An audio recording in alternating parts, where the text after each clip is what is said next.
Poland is Europe's oldest nation. It also has one of the most storied pasts of any country. Western Slavs established Poland in the year 960. For the next few hundred years, the country was democratic. The king welcomed citizens from all over the world, and it led to a booming economy and the establishment of the country's first university. From the 18th to the 20th centuries, Poland dealt with a series of invasions from Austria, Russia, and the Kingdom of Prussia. An independent Polish state did not exist. None of them succeeded in permanently taking over the country, though. It was only after World War I that Poland gained its first real shot at independence. The Second Polish Republic was established in 1918 as Germany surrendered. But it wasn't a booming period for the country. The newly minted nation struggled to integrate its infrastructure. Over the next 20 years, the democratic country dealt with rampant corruption, the assassination of its first president, and a coup as the economy remained stagnant. Poland's problems made it an opportune target for Adolf Hitler and his army. Though it had an alliance with Britain and France, the three countries were not able to hold off the Germans. 16 days later, the Soviets invaded. The two powers divided up the country and sent Polish officials to exile. It only took 27 days for Poland to cease to exist.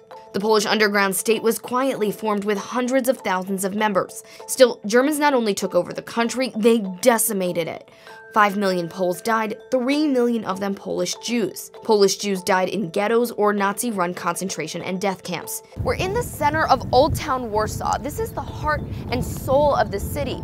The buildings around me look old and picturesque, but the reality is they're not. They were completely destroyed during World War II and rebuilt to look like they have for centuries. Soviets were responsible for less than 100,000 deaths of Polish citizens. The Soviets had a lasting impact in a different way. As World War II ended and the Nazis retreated, the Soviet Union filled the void. The Polish People's Republic was established under communism. The government controlled all industries. Stalin and fear ruled all. Many Poles spent time in jail, many were executed. It wasn't until 1966, as Poles celebrated their 1000th anniversary, that rumblings of change began. Demonstrations started, the government cracked down. Teachers and students were kicked out of schools, and some members of the government were in hot water for defending the protesters.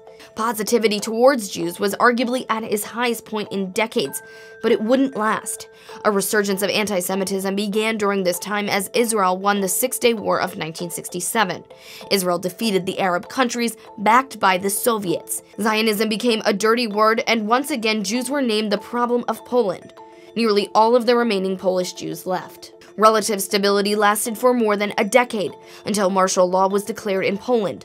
The United States led sanctions against Poland, pushing other countries to join in and further perpetuate unrest in the country. If the outrages in Poland do not cease, we cannot and will not conduct business as usual with the perpetrators and those who aid and abet them. The sanctions worked. Just a year later, the Polish government did away with martial law. However, that unrest was beginning to bubble over. Protests continued, the economy was declining, and Poles wanted a change. For the first time in the post-war era, Poles got their official independence in 1989. Poland joined NATO in 1999 and the European Union in 2004. For nearly 2 decades, Poland has been on a steady rise to international prominence by repairing relations with its fellow European countries and the United States. Current President Andrzej Duda won in 2015, and his party, the Law and Justice Party, also won the parliamentary elections. That means Poland now has a single-party government for the first time. The party is in favor of conservative, nationalistic principles with a focus on Christianity. They're popular with the working class and union members and are lukewarm on LGBT rights and oppose any refugee resettlements. They've taken their ruling majority and made fast and deep cuts to democratic norms in place for almost 3 decades. Poland is among many countries witnessing a rise in nationalism, with the potential for major change.